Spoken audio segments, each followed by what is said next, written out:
সম্মানিত উপস্থিতি, আজকে আমরা সূরাতুল ইনশিরাহ থেকে কথা শুনবো। এই সূরাটি সূরা আলাম নাশরাহ নামে পরিচিত, তবে তাফসীরের কোন কোন নুসখায় এই সূরাটির আরেকটি নাম আছে আশ-শরহ। শরাহ মানে ব্যাখ্যা, বিশ্লেষণ। যেমন মূল কিতাবের ব্যাখ্যা গ্রন্থ হয়, বিশ্লেষণ হয়। সহিহ বুখারী শরীফের ব্যাখ্যা গ্রন্থ উমদাতুল কারি আলা শরহিল বুখারী, সহিহ মুসলিম শরীফের ব্যাখ্যা গ্রন্থ ফাতহুল মুনঈম আলা শরহি মুসলিম, সুনানে তিরমিজি শরীফের ব্যাখ্যা গ্রন্থ তুহফাতুল আহওয়াযী বিশরহি জামি' আত-তিরমিজি মূল কিতাবের ব্যাখ্যা গ্রন্থ হয়। তেমনি আল্লাহ তাআলা নবীজির কাছে ইসলামটাকে শরাহ, ইনশিরাহ, ব্যাখ্যা, বিশ্লেষণ করে বুঝিয়ে দিয়েছেন। কিতাবের নাম মুসান্নিফে আব্দুর রাজ্জাক। এই কিতাবের 5 নম্বর খণ্ডের 433 নম্বর পৃষ্ঠায় এনেছেন ওয়া তারাকাকুম আলা মাহাজ্জাতিন বাইয়িনাতিন।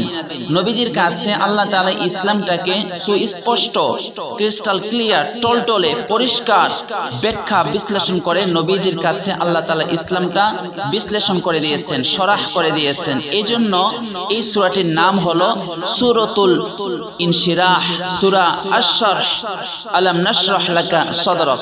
এই সূরাটি কুরআন মাজিদের 94 নম্বর সূরা। এই সূরাটি মক্কায় অবতীর্ণ হয়েছে।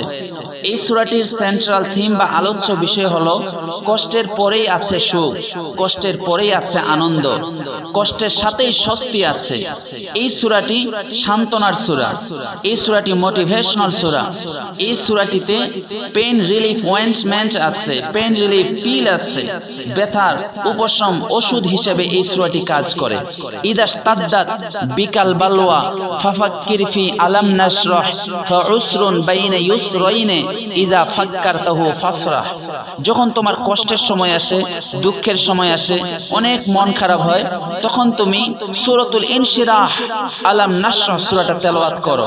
তোমার দুঃখ, কষ্ট, মন খারাপ আল্লাহ তাআলা দূর করে দিবেন। আল্লাহ তাআলা এই সূরাটিতে আয়াত দিয়েছেন হলো 8টা।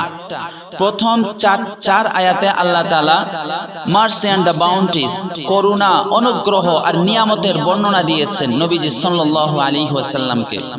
পরের 2 আয়াতে আল্লাহ তাআলা নবীজিকে কন্ডোলেন্স এন্ড কনসোলেশন করেছেন, সমবেদনা, সান্ত্বনা দিয়েছেন। ফাইনালি আখেরি 2 আয়াতে আল্লাহ তাআলা নবীজিকে গাইডলাইন্স দিয়েছেন, 2টা নির্দেশিকা, দিক নির্দেশনা 2টা দিয়েছেন। তাহলে প্রথম 4 আয়াতে আল্লাহ তাআলা নিয়ামতের বর্ণনা দিয়েছেন। আল্লাহ বলেন আলাম নাশরাহ লাকা সাদরাক আই বিল ঈমানি ওয়া বিনুরিল কুরআন।